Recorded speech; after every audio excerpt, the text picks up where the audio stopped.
Hello everyone, আসসালামু আলাইকুম। সবাই কেমন আছেন? আরেকটি রমজানের ব্লগ নিয়ে চলে আসলাম আপনাদের সামনে।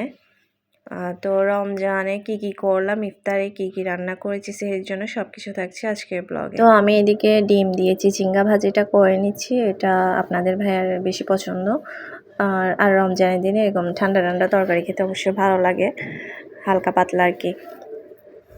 কারণ মাছ মাংস তো থাকেই, আর সবজি সব রকমের রান্না করা খাবার ভালো লাগে না, একটু ভাজি টাজি হলে খেতে ভালো লাগে আর কি সেহরিতে। তো এদিকে আমি চুলা বুটো করে নিচ্ছি, যেহেতু ইফতারের টাইম হয়ে গেছে। আমি কিন্তু বিকালে রান্না করে ফেলি, তারপর সব কিছু ইফতারের আগে আর কি 2 ঘন্টা আগে রান্না করে ঢুকে ইফতারে, তারপর সেহরির খাবার সব কিছু রান্না করে ফেলি।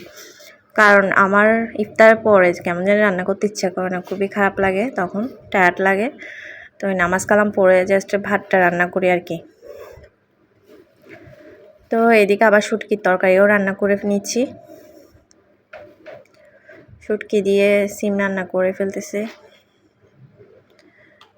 আজকে আমাদের একটু সিম খেতে ইচ্ছা করতেছে, তো সিম রান্না করতেছে খাওয়ার জন্য।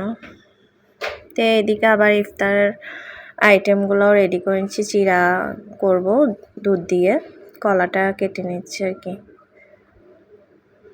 এই দই চিড়াও মাঝে মাঝে খাওয়া হয়, কিন্তু এই দুধ দিয়ে করলে এটা আমার ভালো লাগে। আমার দই চিড়ার থেকে মানে দুধ দিয়ে কলা চিড়া করলে এটা আমার মজা লাগে।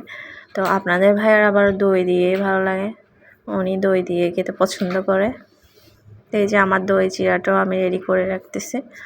ইফতারের টাইমটা কিন্তু অনেক আনন্দ লাগে, অনেক আনন্দের সাথে মানে কাজ করতে ভালো লাগে। আমার ছেলে মেয়ে মাসাল্লাহ আমাকে অনেক হেল্প করে, মানে ইফতারের টাইমটাতে আমার মেয়ে অনেক হেল্প করে। ছোট মেয়ে আমার, কিন্তু মানে আমি দেখে যে আমি কাজ করি, তো আমার সাথে সাথে হেল্প করে আর কি। তো এদিকে আমরা ইফতারিগুলো বেড়ে নিচ্ছি। এদিকে আমার মেয়েও হেল্প করতেছে, চুলা বোটের সাথে বেগুনিগুলো ও সাজিয়ে নিচ্ছে। তো দোয়া করবেন আমার ফ্যামিলির জন্য, আমার ছেলে মেয়ের জন্য। সব কিছু প্লেটে সাজিয়ে নিচ্ছি আর কি। এদিকে ওরা নাকি চিকেন বল খাবে, চিকেন বল সসেস নিয়ে আসছে ওর আব্বু। এগুলা সব কিছু সাজিয়ে নিচ্ছি, যেহেতু ইফতার টাইম নেই আর বেশিক্ষণ। এদিকে ফ্রেঞ্চ ফ্রাই নিয়ে আসছে। ওই দিন খারাপ লাগছে, আমি আর ইফতারিতে রেডি করি নি। ফ্রেঞ্চ ফ্রাই না হয় বাসায় বানিয়ে দিই বেশিরভাগ বাচ্চাদেরকে। তো এই রমজানটা আলহামদুলিল্লাহ আমার অনেক ভালো লাগতেছে, কারণ ঠান্ডা, কোনো পানির পিপাসা নেই। তো আমার ছেলে মেয়েও প্রত্যেকটা রোজা রাখতেছে, যেহেতু গরম নেই। গরম হলে তো একটু পানির পিপাসা লাগে হালকা পাতলা, বাচ্চাদের আর কি। আমাদের তো বড়দের আল্লাহর মধ্যে লাগে না। তো এদিকে শরবতও সার্ভ করে নিচ্ছি, যেহেতু টাইম হয়ে গেছে।